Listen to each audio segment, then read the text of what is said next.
Hey, quick shout out to Anchor for making podcasting easy. Everyone always wants to know how to get started in podcasting. And the answer is Anchor. Anchor. They make it easy to get started with step-by-step instructions on how to record, edit, and release your episodes. Get your voice out there today by downloading the free Anchor app or go to anchor.fm.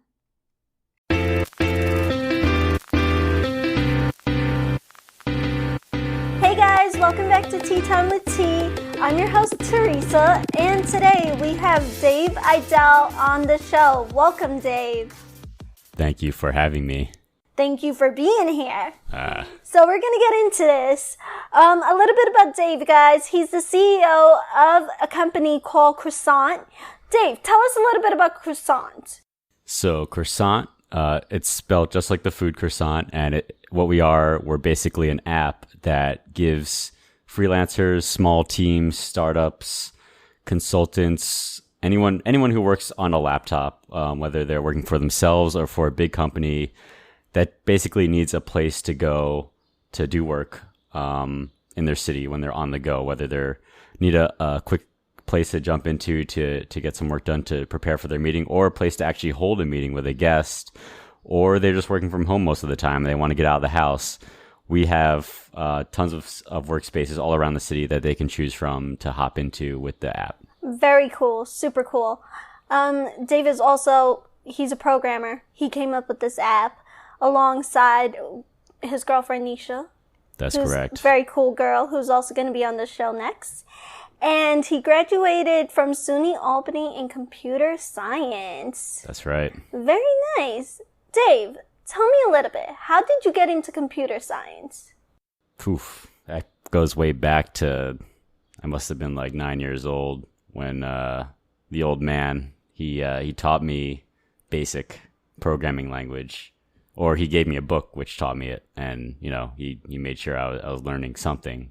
And I got into it. So I really enjoyed making it say different colors and hello world and all that stuff on this little old PC Junior. It's this old, like DOS-based personal computer from the 1980s that we had running in the family household. Very cool. And I just dived into that. And you actually really enjoy computer science from such a young age? Like, oh, this is cool. Like, I don't want to go outside and play. I want to stay inside and code. Exactly. All the other kids were outside. I was in... I didn't do too much time coding. It was like more of a side thing, but, I was a very studious person overall as a young lad. Very nice. Very cool. So then you went on to SUNY Albany. You majored in computer science. Do you think your dad, influenced that decision of picking computer science as a major? Yeah, he influenced my upbringing in terms of I kind of had a affinity for technical things because he was an engineer, or he is an engineer. He retired. He's retired now. Yeah, but he worked for a very long time as an engineer. I kind of like the idea of going that route as well. I've always been interested in techie stuff. And I went into college as a physics major with the intention of kind of going into an engineering field. And it wasn't until I got to college that I decided to kind of tack on comp sci, because I just had going into college is more of a side thing. I didn't take it seriously, but then I decided to take it more seriously when I got to college. Nice. Yeah. What made the shift of starting to take it serious? Like, you know what, I'm going to take this seriously. Part of it was just I had such an affinity for it, and so I did really well in those courses, and it made me excited to do really well in school, and it was fun to do, much more fun than physics problems all day.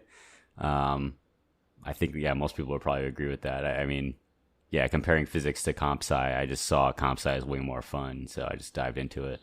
Did you ever try to influence any of your other friends to get into computer science? No. No, you were just it was just this is fun. I want to do it. This. Yeah. Our physics class was very small. I would say, but a lot of the physics students were also into comp sci. It's just a matter of were they willing to add it on as in their major. I think only a few of us are willing to do that. just how driven we were is kind of the deciding factor there. I just feel like computer science is so popular right now. But you started college in what year again? 2004. 2004. Yep. So to like start college in 2004 when computer science wasn't as popularized. It was popular. It was popular? It was popular. Okay. In fact, when I got to college in 2004, or maybe it's like 2005, one of the professors was saying, oh, like it's kind of gone down, the enrollment in computer science. In fact, it used to be more popular in like 1999, 2000 because of the dot-com boom. And by the time I got to college, it had all subsided. So it was actually very small, the class of incoming comp sci students. Can you tell us a little bit about the dot-com boom for like listeners? I mean, that was who are not before too my familiar? time, really. Yeah, But I think before my time too, obviously. Yeah, I mean, it's essentially people like pets.com and like the first wave of .coms came into play, and, you know, a lot of companies are popping up, and they kind of got overfunded, as far as, I mean, I don't know the full, like, exactly how, I mean, I don't know, I'm not like an economist, I don't know. Right. But, yeah, I mean, they eventually got inflated, a lot of these companies, and they crashed and burned in 2000, 2001. And so that kind of, you know, there was a big shakeout, and that was a mini recession right there. So right. How did you do after the recession, after graduating from college for yourself? Yeah, so as a I did. programmer? Yeah, I did have a job right out of college as a programmer. It was a consultant role where I was doing programming projects for clients, for a large consulting corporation. It's called CSC, but yeah, I mean, I was essentially laid off because they didn't have any projects a few months after. It was like early 2009, like in the height of the recession. They weren't, they weren't able to get projects for our office. So I was let go of that, and then I went off on my own for a while. Did that make you scared at all? Like, damn, maybe I should have went to school to be a lawyer or a doctor or majored in something else? No, I always, I always figured I'd find something else or do something else that was interesting. That's why I like comp sci so much going into college. I knew right away, like, there's so much I could do with this. It doesn't matter what industry I'm in or whether I'm doing one job or the other. Like, it was pretty clear, like, you could do anything with it. So I was surprised more people didn't do it. That's what I'm saying. Like, I feel like in my generation, I don't often hear anyone saying, like, until now recently, where people are starting to pick up, like, computer science and starting to use YouTube to learn, like, programming languages and stuff like that. But no one never really wanted, going into college, they're like, I'm going to go to college to be a teacher, or I'm going to go to college to get a biomed degree and then go on to being a doctor. So I haven't really heard of anyone doing computer science. So it's cool. Can you walk us through a little bit of your lifestyle?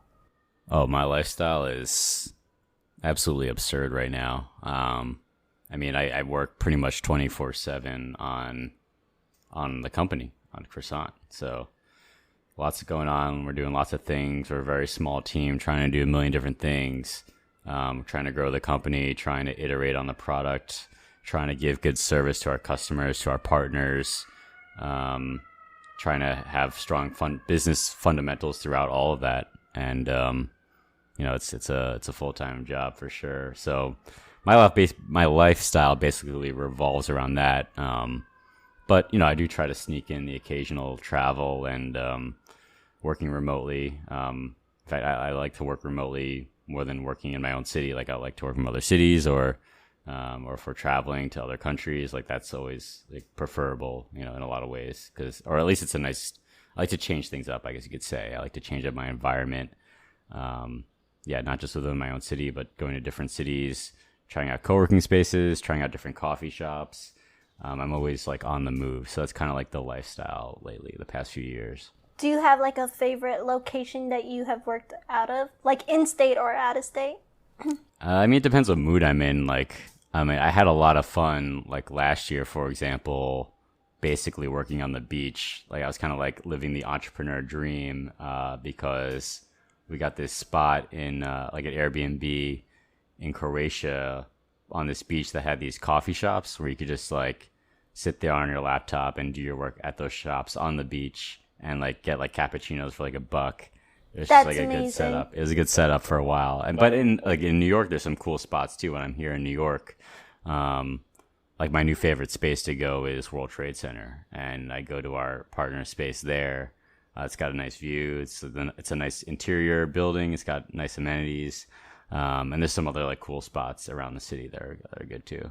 Very cool. Could we go back a little bit before Croissant? Did you work on any projects, or what were you doing pre-Croissant?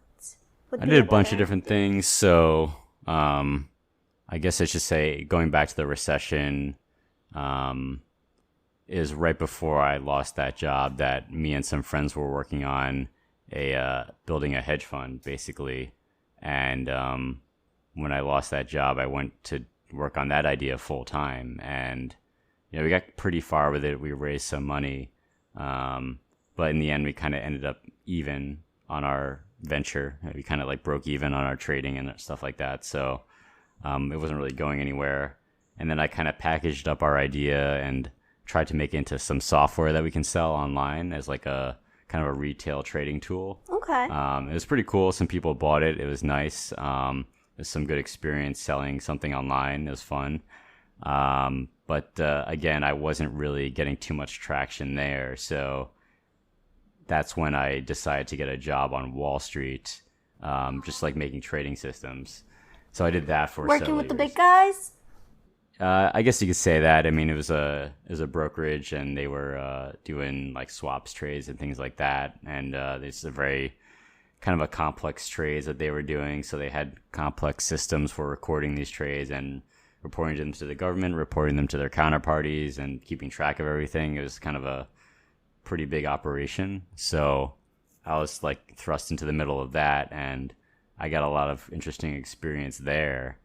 And basically I decided to quit that after a few years and go back into making my own thing. And then it was at that time that we started on one idea.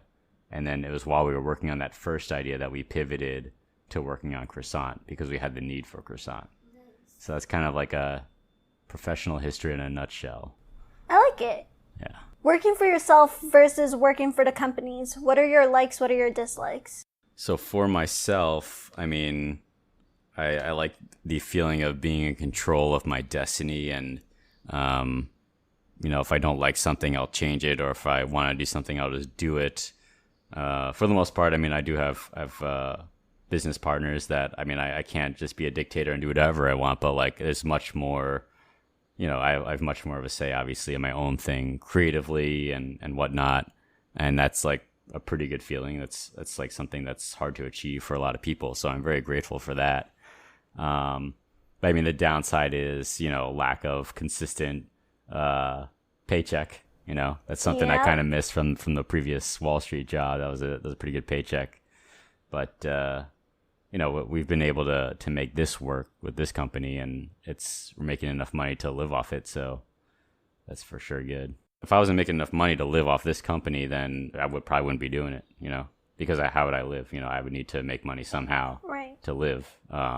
So yeah, there was a time, like right before we pivoted to this company where I was, I wasn't sure if I was going to get another job or whatnot, but we pivoted, we started working on this, we started getting traction, we started, generating revenue, and that kind of, helped me to stick it out, the fact that we were making money early on, Do you feel like money almost motivated you to continue working on the new idea of Croissant?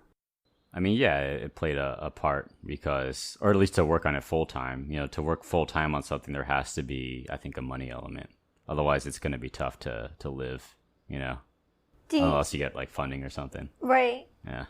Do you feel like money overpowers your happiness?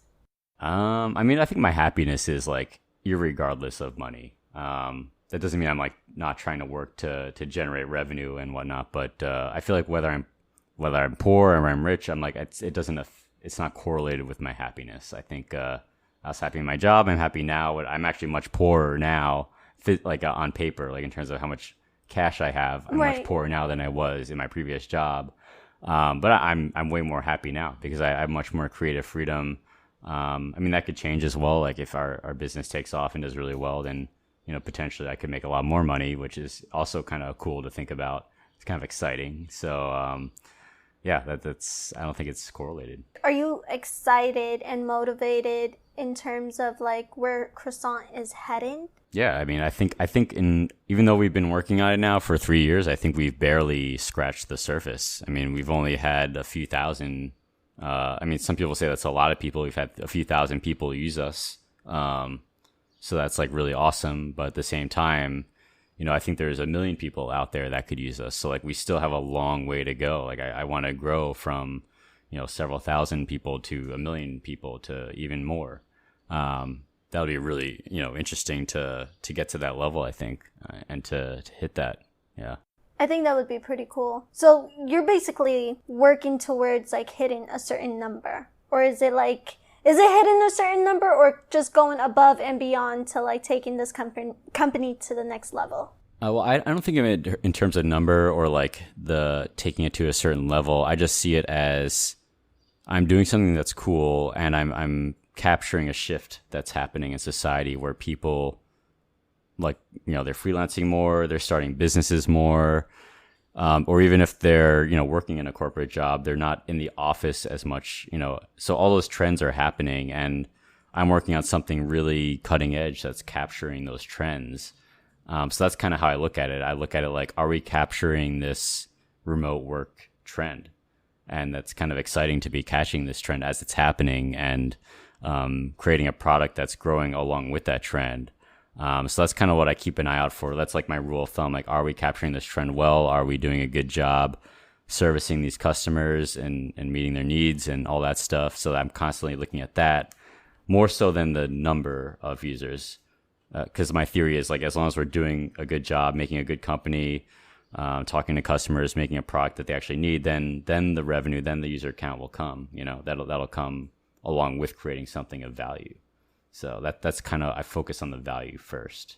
And I think that's very important. And I'm happy that you guys are like really focusing in on the value of your company versus just looking at numbers. It's pretty great.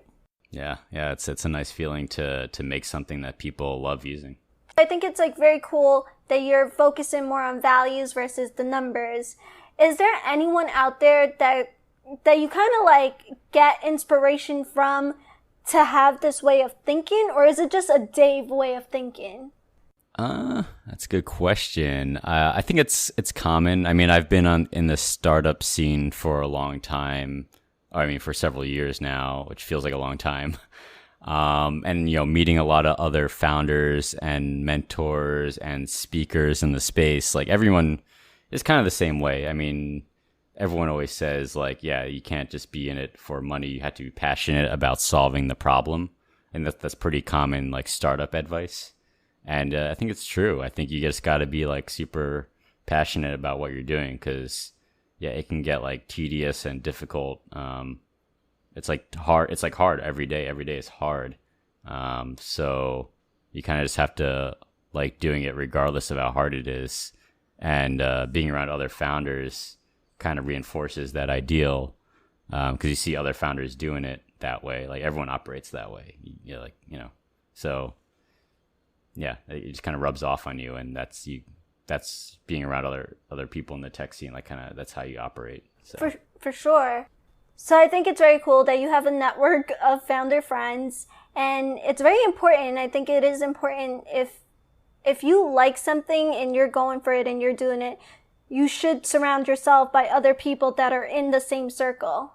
That's right. Definitely. That's also common, both startup and outside startup. Like any life advice, you want to surround yourself with people who are doing interesting things or trying to elevate themselves as opposed to bringing people down, things like that. So you want to get the right people around you. There's groups, there's like meetups in New York. There's a couple of different groups, like Startup Leadership Program was this one group I joined while I was in San Francisco, and then I switched to the New York chapter.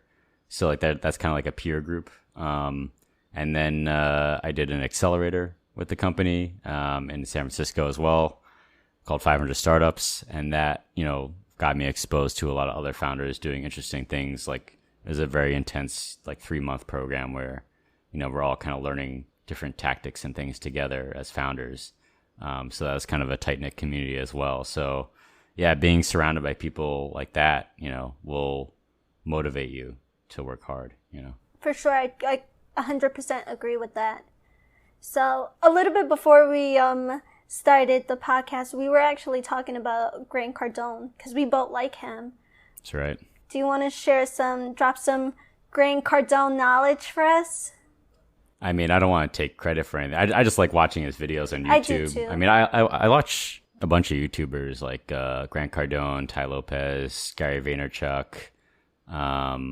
And it's kind of funny too. Like some of the videos that you wouldn't expect would be interesting are the ones I like. Like for example, I like both Ty and Grant both do this where they'll just shoot like a raw video of them training their team, and that's it. They're just like, okay, we're gonna do some training now, and you just like watch them training their team. So it's interesting to see how these big top business people operate and how they, because they got a team just like you. They're just trying to make it work. They just work really hard and they've been successful. So it's interesting to watch how they operate and how they think in real time in like a raw footage. So that's kind of why I like watching some of their videos.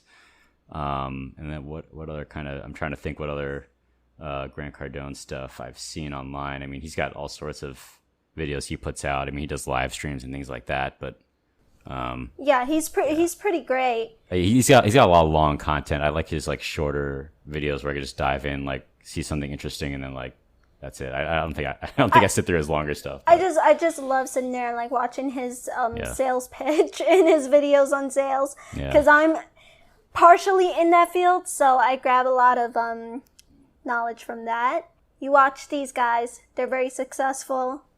How do you feel? By watching them, how do you feel they impact your success?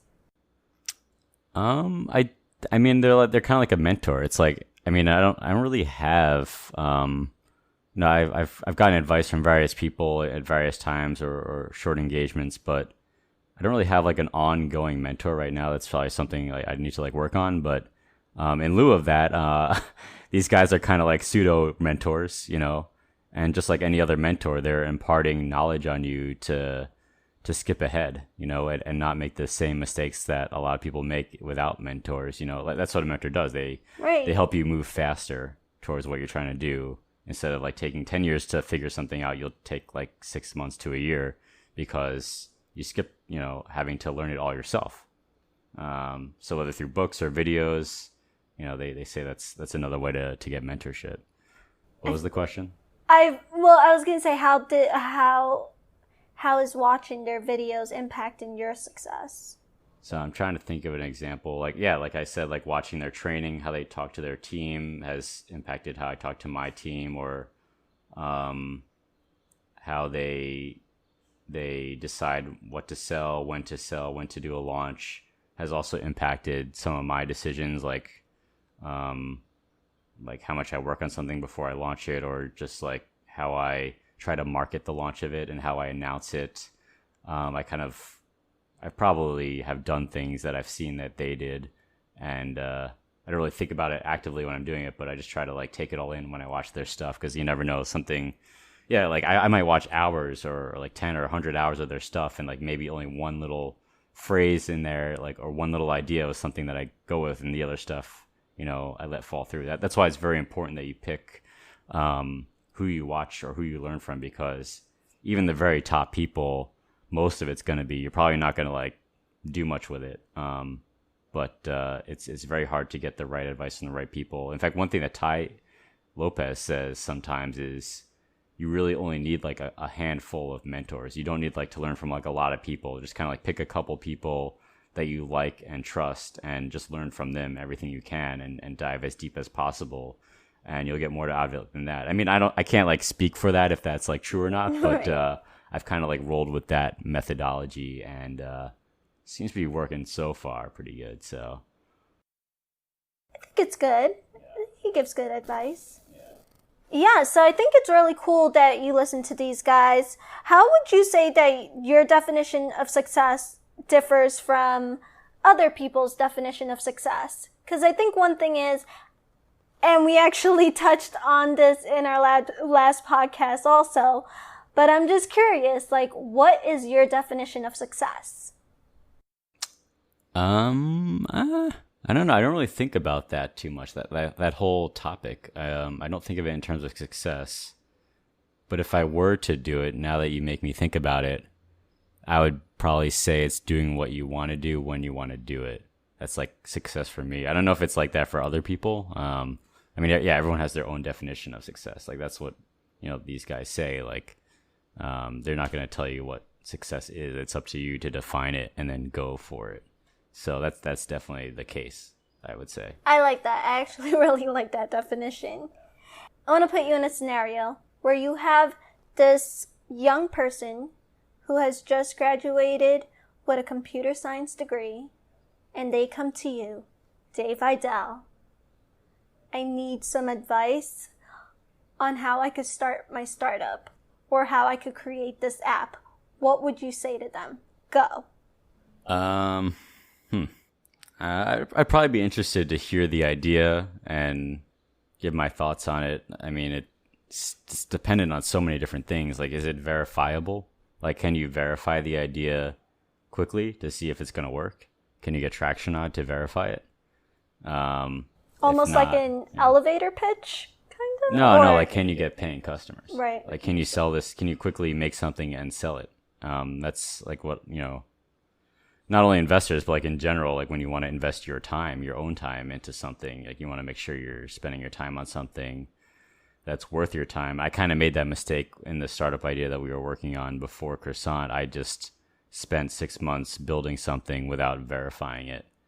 I guess it's debatable whether or not it ended up being a waste because I was able to pivot that, that same code base and kind of repurpose a lot of stuff and take a lot of learnings from that and use it towards the new thing.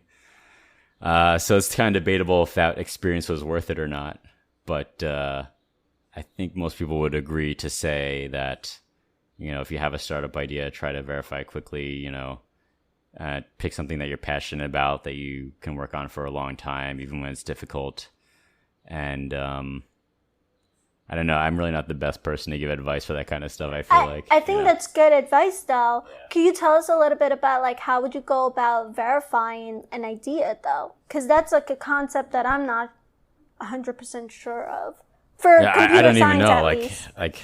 I mean, there's so many things you could be doing. Like, you could be building a rocket for SpaceX, or you could just be making, like, the next, like, find a roommate app or something like that. There's so many wide-ranging things, especially with a comp sci degree. I mean, you don't need a comp sci degree, by the way. I mean, you can have any background and get into this stuff. But if you're the one who's in a position where you could build something, I mean, that's kind of a special position in some ways. So, I mean, you could use that to your advantage to try out an idea, whether it's a prototype that you just do it in an elevator pitch and you just show it to people, or you actually quickly make a minimum viable product and get it in front of customers. Maybe you put some money behind it with like a Facebook ad or something to see if you can get some traction that way. So yeah, I think a quick ad is one way to get traction, but I don't know, I'm not like a business like savant or anything. Like there's a lot of people out there that can give this kind of advice much better than me, and I'll probably actually refer them to like find someone who's good at giving advice. Like I'm a doer. I'm not like a talker or an advice giver. Like I'm just doing my thing and like learning as much as I can. But no, I mean, now that you mention that, maybe I should get better at this stuff. Like get better at, like for example, Tai Lopez talks about the law of 33%, where you should have people above you, people on your level, and people like kind of below you or like vying to get where you're at. And I think I've done pretty good at the first two, where I have people I look up to and I learn from people in my peer group that I can go to for advice and stuff like that. But I don't really do a whole lot of the bottom 33%. So that's probably like one area that I'm lacking. Yeah, it's like something new to work on, because I feel like there are a lot of people out there who, people who will listen to this podcast who could be like, you know what? I did learn something from this podcast from Dave. And if you could ever share more or do more to help others, I feel like it's always great to help. Yeah. Help out in whatever way you can. And sometimes I think the way, like, you might think you're helping someone and it's no help at all. And sometimes when you least expect it, you're doing the world for them. And you look at it, it's like, oh, it's no big deal. And they're like, oh my God, no, thank you so much. Yeah, I don't know. I guess maybe I have helped people. I have no idea. Yeah, it's like, it's so crazy. It's not something I do a lot, I would say. It's something so crazy as holding the door for someone. You have like people who are just like so grateful that like you held the door for them. And it's like, no, it's no big deal. Like common courtesy or whatever it is. That's right. But you never know when you're actually helping someone. It's true. Did that make sense? It makes sense. Okay, cool. I was like questioning it. I was just like, oh, I'm not sure. All right, cool. Dave, so I kind of want to go back to, well, I mean, we've been talking about it. You're a programmer. Is there a difference between programmers and developers, or is it all the same? Yeah, I still to this day don't know the difference. It's all, I mean, who cares, you know? Okay, so it wasn't just me. Yeah. But I do know that programming in general, it's a very competitive field. What do you do to stay on top? Yeah, I mean, I haven't really had a full-time programming job for like 4 years now. So, I mean, I do a lot of programming for the startup, you know, for the company. But it's not, I'm not really in a position where I could spend all of my time programming and learning and growing and focusing on that field. But yeah, that being said, even though I am passionate about the business, I'm also passionate about just like programming in general. So I do try to stay on top of trends and, you know, read up on things.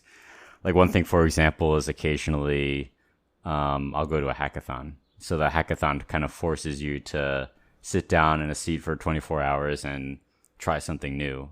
I mean, you don't have to try something new, but like you should. Right, it kind of forces you to like get your brain thinking, like come up with a new idea. Like for example, like a year and a half ago, we went to this hackathon while I was out in San Francisco, and they had these robots there. So like I spent the night basically learning how to program a robot to have it like wave its arms and like roll around and stuff like that. I just never really done that before.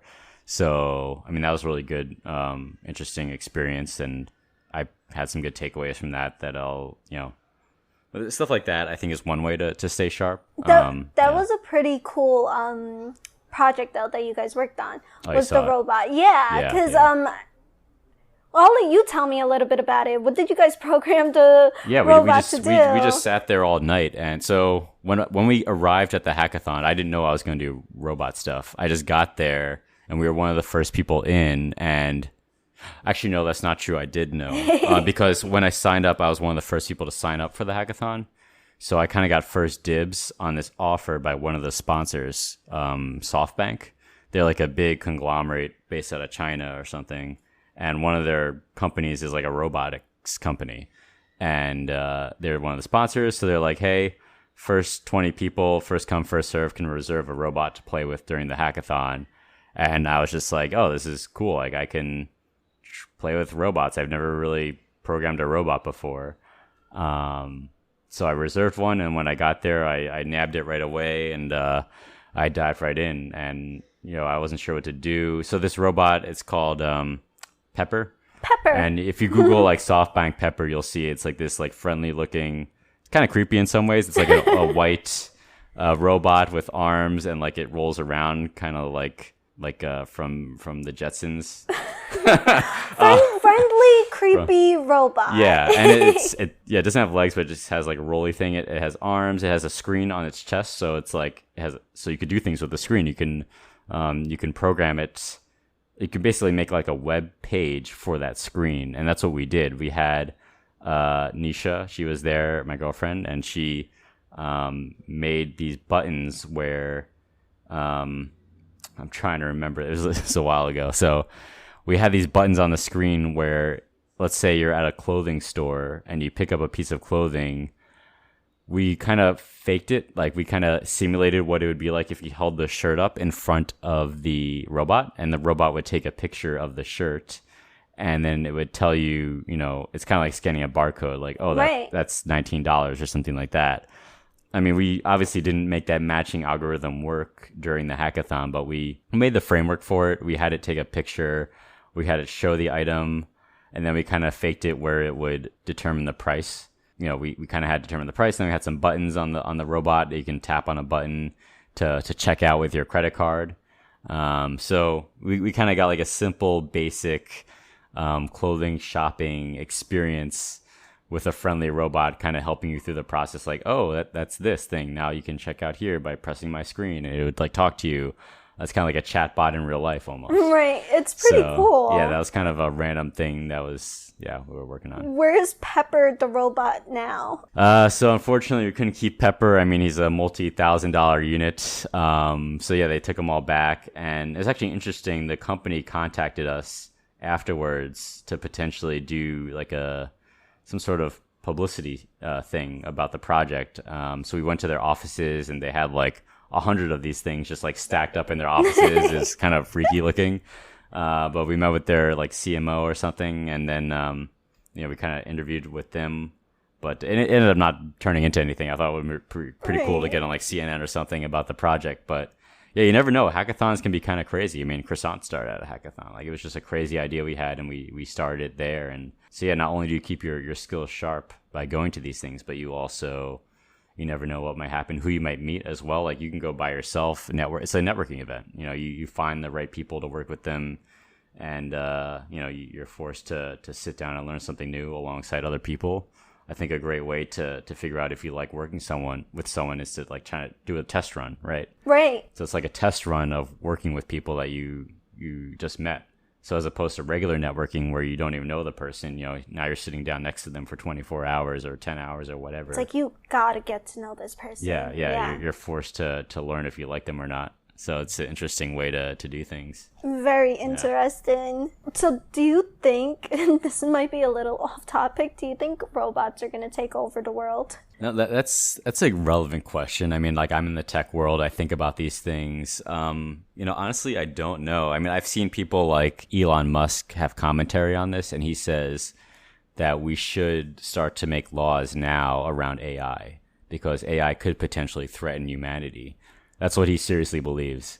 So do you agree with that? Do you think so? I don't know. I guess technically he's right. Technically, like, it could be something. Like, I can't prove him wrong. I can't say, nope, the AI will definitely not be a threat to humanity. Like, I don't think anyone could make that statement. But I don't know. It's kind of a crazy world out there. You don't know what kind of technology is going to come out next. Like, the internet was big, then now blockchain is big, then AI has been also like growing quickly, like the power of AI. But people debate about how powerful AI is. Like, right now, it's basically just glorified machine learning. Right. It's not actually AI, but it's debatable. Like, some people will say we are already at the stage where AI is AI, and it could potentially be a threat. I don't know. And in terms of robots taking over and decimating the human race, it's certainly possible. I just don't see it. I would imagine that we would like prevent it before that happened, but yeah, like, I guess fight back or like I don't know. I guess technically no. Like, technically, like, if AI was AI and we actually did invent real AI, then it could outsmart us and take us over that way, because then we wouldn't be able to fight back if it knew all of our weaknesses and understood us better. So yeah, as of right now, I don't know the answer, but I wouldn't write it off completely, that notion that they could take over. I feel like it's such a scary concept to think of. Watch out, world. Robots are coming. Definitely. All right, Dave. I think this was pretty good, pretty productive. I feel like you're constantly working. You're constantly doing things. How do you stay productive? What keeps you going? What fuels you? Well, I mean, I'm doing something that's of my own design and I'm passionate about it. So, and I generally I've always had like a very strong like work ethic in my entire life, I would say. So it kind of is like a perfect storm of like, me wanting to work hard on something and do well at it, and also the opportunity to do all those things. And it's a mixture of those that have given me this opportunity to work hard and potentially be a success. So, and I'm super blessed every day that I have this opportunity. So that fuels me to work super hard. Do you have like a good balance with your work life and your personal life? Because I think that's a struggle for a lot of people also. Yeah. Especially working as hard as you work. Yeah, I mean, I have a definite issue with that, I would say. Like, my personal life is almost non-existent right now.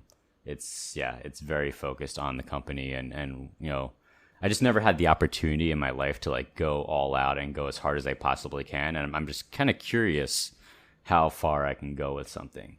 Because I feel like it's so rare that you get the opportunity in life to go as hard as you possibly can and have that potential upside. So I have that opportunity now in front of me. I'm still at an age where I can do something like that. I don't have too many commitments, family-wise or whatnot, or debt or anything like that. So I'm just at that point where I could just see how far I can push myself, and I'm just curious, like, to try it. And that's what I've been doing the past few years. I'm like, how far can I go? You know, it's kind of like self-learning, like learning yourself, like what you're capable of. And I feel like not everyone gets that opportunity. So I see it as an opportunity to learn about myself also and see how far I can go. So that's also something that propels me. I think that's pretty incredible. Yeah. And I feel like that's a good end note. Like, Said it there. Yeah. That was awesome. Thank you so much for being on the show, Dave. Pleasure. Alrighty. Thank you for listening on Tea Time with T. We will see you on the next podcast. Thank you. Catch you on the flip side. Yeah.